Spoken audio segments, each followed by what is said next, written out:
ನಮಸ್ತೆ ಸರ್. ಈಗಾಗಲೇ ಪುರಸಭೆ ವಿರಾಜಪೇಟೆ ಪುರಸಭೆಗೆ ಕಸದ ಈ ತ್ಯಾಜ್ಯ ಕಸ ಏನಿದೆ ಈ ವಿಚಾರದಲ್ಲೇ ತುಂಬ ಒಂದು ಕೆಟ್ಟ ಹೆಸರು ಬರುವಂಥದ್ದು ಸರ್. ಈಗಿನ ಒಂದು ಪರಿಸ್ಥಿತಿಯಲ್ಲಿ ನೋಡಬೇಕಾದ್ರೆ ಈ ಕಸದ ವಿಚಾರವಾಗಿ ತಾವು ಏನು ಒಂದು ಶಿಸ್ತು ಕ್ರಮನ ಯಾವ ರೀತಿಯಲ್ಲಿ ತಗೊಂಡಿದ್ದೀರಾ ಅಂತ ಹೇಳ್ಬಿಟ್ಟು. ಈಗ ಕಸದ ವಿಚಾರದಲ್ಲಿ ಭಾಳಷ್ಟು ಜನರಿಗೆ ನಾವು ಇದರ ಬಗ್ಗೆ ಅರಿವನ್ನು ಕೊಟ್ಟಿದ್ದೇವೆ, ಜಾಗೃತಿಯನ್ನು ಮೂಡಿಸಿದ್ದೇವೆ.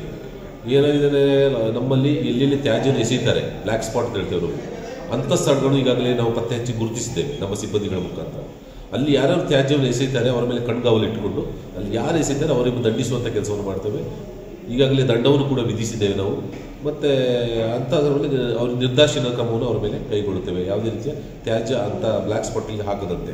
ಮತ್ತು ನಮ್ಮದೇನು ಕಸದ ಗಾಡಿ ಹೋಗೋದಿಲ್ವಾ ಅಥವಾ ಬೇರೆ ಬೇರೆ ಸಮಸ್ಯೆಗಳಿದ್ದರೆ ಅದನ್ನು ಸಹ ವಿಚಾರಿಸ್ತೇವೆ ನಾವು. ಆ ಗಾಡಿಗಳು ಅಲ್ಲಿ ಹೋಗೋ ರೀತಿಯಲ್ಲಿ ಅಥವಾ ಅಲ್ಲಿ ಅವರ ಅವರ ಮನೆ ಎಲ್ಲಿದೆ ಆ ಮಾರ್ಗದಲ್ಲಿ ಗಾಡಿ ತಲುಪದೇ ಇಲ್ವಾ ಅಂತ ಅದನ್ನು ನಮ್ಮ ಸಿಬ್ಬಂದಿಗಳ ಮುಖಾಂತರ ಕೂಡ ಅದನ್ನು ನಮ್ಮ ಇದರ ವತಿಯಿಂದ ಮಾಡ್ತಿದ್ದೇವೆ. ಈಗ ಮುಖ್ಯವಾಗಿ ಒಂದು ಪ್ರಚಾರ ಮಾಡಬೇಕು, ಒಂದು ಅನೌನ್ಸ್ಮೆಂಟ್ ಮಾಡಬೇಕು ಅಂತ ಹೇಳ್ತಾರೆ ಸರ್. ಈ ಅನೌನ್ಸ್ಮೆಂಟ್ ಮಾಡೋದು ಎಷ್ಟು ಒಂದು ಪ್ರಯೋಜನ ಆಗ್ತದೆ, ಇಲ್ಲ ಸಾರ್ವಜನಿಕರೇ ಸ್ವಾಯತ್ತಾಸಕ್ತಿ ಅನ್ನೋದಿದೆ, ಅದು ಎಷ್ಟು ಪ್ರಯೋಜನ ಆಗ್ತದೆ ಅನ್ನೋಂಥದ್ದು? ಈಗ ಅನೌನ್ಸ್ಮೆಂಟು ಜಾಗೃತಿ ಒಂದು ಕಡೆ ಇರ್ತದೆ. ಅದು ಯಾಕೆಂದರೆ ಈಗಾಗಲೇ ಸರ್ಕಾರ ಆಗಿರ್ಬೋದು, ಸಂಘ ಸಂಸ್ಥೆಗಳಾಗಿರ್ಬೋದು, ಮಾಧ್ಯಮದ ಮುಖಾಂತರ ಬಹಳಷ್ಟು ಪ್ರಚಾರಗಳು ನೀಡಿದೆ ತ್ಯಾಜ್ಯದ ವಿಚಾರದಲ್ಲಿ. ಈ ಸ್ವಚ್ಛ ಭಾರತ ಯೋಜನೆ ಯಾವಾಗ ಬಂತು ಆವಾಗಿಂದ ಈ ಸ್ವಚ್ಛ ಭಾರತ ಯೋಜನೆಯಲ್ಲಿ ಬಹಳಷ್ಟು ವ್ಯಾಪಕ ಪ್ರಚಾರಗಳು ನೀಡಿದೆ.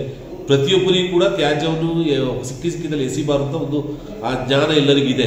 ನಾವು ಅದನ್ನು ಸಾರ್ವಜನಿಕ ಅರಿವು ಮೈಕದಲ್ಲಿ ಅನೌನ್ಸ್ಮೆಂಟ್ ಮಾಡುವುದು ಮತ್ತೊಂದು ಮಾಡೋದು ಅದು ಇರಲಿ, ಅದು ಮಾಡಿದ್ದೇವೇನೋ ಮಾಡ್ತಿದ್ದೇವೆ.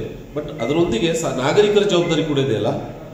ಎಲ್ಲರೂ ಸುಶಿಕ್ತರಾಗಿರ್ತಾರೆ, ಓದಿರ್ತಾರೆ, ತಿಳಿದವರಾಗಿರ್ತಾರೆ, ಮಾಧ್ಯಮದಲ್ಲಿ ನೋಡ್ತಾರೆ, ಪೇಪರ್ ನೋಡ್ತಾರೆ, ನ್ಯೂಸ್ ನೋಡ್ತಾರೆ, ಎಲ್ಲದಲ್ಲಿ ಬರ್ತದಲ್ಲ ತ್ಯಾಜ್ಯವನ್ನು ಎಸೆಯಬಾರ್ದು, ಸಾರ್ವಜನಿಕರು ಎಸೆಯಬಾರ್ದು, ಪ್ಲಾಸ್ಟಿಕ್ ಬಳಕೆ ಕಡಿಮೆ ಮಾಡಬೇಕು, ಪ್ಲಾಸ್ಟಿಕ್ಕನ್ನು ಯಥೇಚ್ಛವಾಗಿ ಬಳಕೋದ್ರಿಂದ ಪರಿಸರಕ್ಕೆ ತೊಂದರೆ ಆಗ್ತದೆ, ಪ್ರಾಣಿ ಪಕ್ಷಿಗಳಿಗೆ ತೊಂದರೆ ಆಗ್ತದೆ, ಜೀವ ಸಂಕುಲಕ್ಕೆ ತೊಂದರೆ ಆಗ್ತದೆ, ಹರಿಯುವ ನದಿ ನೀರಿಗೂ ಕೂಡ ತೊಂದರೆ ಆಗ್ತದೆ. ಸೊ ಈ ರೀತಿಯ ಎಲ್ಲ ಇದೆಯಲ್ಲ ಮಾಹಿತಿ ಎಲ್ಲ ಜನರಿಗೆ ಇದೆಯಲ್ಲ, ಅದರ ಬಗ್ಗೆ ಸಾರ್ವಜನಿಕರು ತಿಳುವಳಿಕೆ ಉಂಟು. ಸಾರ್ವಜನಿಕರು ನಮ್ಮೊಂದಿಗೆ ಈ ಕೆಲಸದಲ್ಲಿ ಕೈ ಜೋಡಿಸಬೇಕಾಗ್ತದೆ. ನಾಗರಿಕರ ಜವಾಬ್ದಾರಿ, ಸರ್ಕಾರಕ್ಕೆ ಎಷ್ಟು ಜವಾಬ್ದಾರಿ ಇದೆ, ಮುನ್ಸಿಪಾಲಿಟಿಗೆ ಪುರಸಭೆಗಳಿಗೆ ಎಷ್ಟು ಜವಾಬ್ದಾರಿ, ಅಷ್ಟೇ ನಾಗರಿಕರು ಜವಾಬ್ದಾರಿ ಇದೆ. ಅದು ನಾಗರಿಕರು ಕೂಡ ಯಾರು ತ್ಯಾಜ್ಯವನ್ನು ಎಸೆಯಿದ್ದಾರೆ ಅಂಥವ್ರು ಗುರುತಚ್ಚಿ ಅವರಿಗೆ ಬುದ್ಧಿ ಹೇಳುವ ಕೆಲಸವನ್ನು ನಾಗರಿಕರು ಮಾಡಬೇಕು ಸರ್. ಈಗ ನೋಡಿ, ನಿನ್ನೆ ದಿವಸ ಪೌರ ಕಾರ್ಮಿಕರು ಈ ಒಂದು ಕಸದ ವಿಚಾರವಾಗಿ ಏನೋ ಮಾತಾಡುವಾಗ ಅದೊಂದು ಅಲ್ಲಿ ಸಣ್ಣ ಮಟ್ಟ ಒಂದು ಮಾತಿನ ಚಕಮಕಿ ಆಗಿದೆ ಸರ್. ಇದಕ್ಕೆಲ್ಲ ಏನು ಯಾವ ರೀತಿಯ ಕಾನೂನು ಕ್ರಮ ತಗೊಳ್ಳುವಂಥದ್ದು ಅಂತ ಹೇಳಿ ಒಂದು ನಾಗರಿಕರು ನಾವು ಅಂತ ಏನು ಬ್ಲ್ಯಾಕ್ ಸ್ಪಾಟ್ಗಳಲ್ಲಿ ಗುರುತಿಸಿ ಕಸ ಯಾರು ಎಸೆಯುತ್ತಾರೆ ಅಂಥವ್ರು ಅಲ್ಲಿ ನಾವು ಜನಗಳ ಸಿಬ್ಬಂದಿಗಳು ಬಿಟ್ಟಿದ್ದೇವೆ. ಸೊ ಅಲ್ಲಿ ನಾಗರಿಕರು ಕೂಡ ಯಾರು ತ್ಯಾಜ್ಯವನ್ನು ಎಸೆಯುತ್ತಾರೆ ಅವರು ಸ್ವಲ್ಪ ನಮ್ಮ ಸಿಬ್ಬಂದಿಗಳಿಗೆ ಅನುಚಿತವಾಗಿ ವರ್ತನೆ ಮಾಡಿರುವುದು ಕಂಡು ಬಂದಿದೆ. ಅವ್ಯಾಚ್ಯಗಳನ್ನು ನಿಂದಿಸುವುದು ಮತ್ತೊಂದು ಎಲ್ಲ ಬಂದಿದೆ. ಆ ಕಾರಣಕ್ಕಾಗಿ ಅಂಥವ್ರ ಮೇಲೆ ನಾವು ಪೊಲೀಸ್ ದೂರನ್ನು ಕೊಟ್ಟು ಅವರ ಮೇಲೆ ನಿರ್ದೇಶನ ಕ್ರಮವನ್ನು ಕೈಗೊಳ್ತೇವೆ. ತ್ಯಾಜ್ಯವನ್ನು ಎಸೆಯಬಾರದು ಗೊತ್ತಿದೆಯಲ್ಲ, ಗೊತ್ತಿದ್ದು ಕೂಡ ಮತ್ತೆ ಎಸೆಯುತ್ತಿರೋದು ತಪ್ಪಲ್ವಾ?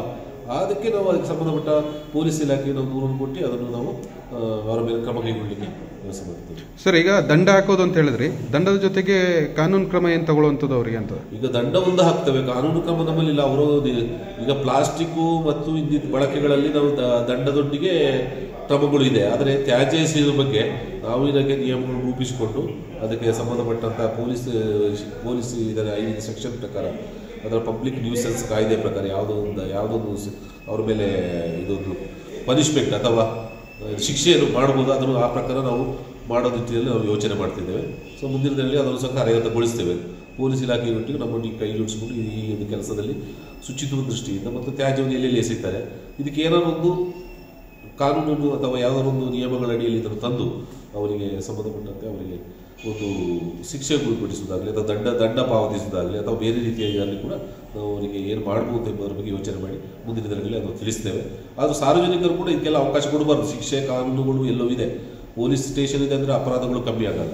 ಹಾಗೆ ನಾವು ಎಷ್ಟೇ ಶಿಕ್ಷೆಗಳು ಕಾನೂನು ಮಾಡಿದರೂ ಕೂಡ ಅಪರಾಧಗಳು ಕಮ್ಮಿ ಆಗಬಾರ್ದು. ಆದರೆ ಸಾರ್ವಜನಿಕ ಸಹಭಾಗಿತ್ವ ಬಹಳ ಮುಖ್ಯ ವಿಚಾರದಲ್ಲಿ, ಅಷ್ಟೇ ಹೇಳ್ಬೋದು. Okay sir, thank you. ಎಲ್ಲಿಂದ ಬರ್ತಾ ಇದೆಯಪ್ಪ ಇದು? ನೋಡಿ ಸರ್ ಎಷ್ಟಿದೆ ಅಂತ. ಎಲ್ಲಿಂದ ಬಂದಿದ್ದು? ಇಲ್ಲಿ ನೋಡಿ. ಯಾಕೆ ಬರ್ತೀರಿ ಇಲ್ಲಿಗೆ?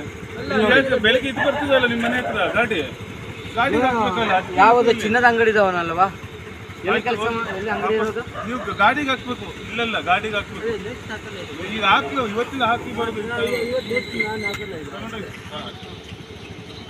ಅದಕ್ಕೋಸ್ಕರ ಇಲ್ಲಿರೋದು ನಾವು. ಹಾಕ್ಬಾರ್ದು ಇಲ್ಲಿ ಯಾವುದೇ ಕಾರಣ ಹಾಕ್ಲೇಬಾರ್ದು. ಎಲ್ಲಿ ಟೌನಲ್ಲಿ ಎಲ್ಲೂ ಹಾಕ್ಬೇಡಿ, ಗಾಡಿಗೆ ಹಾಕ್ತೀಯಾ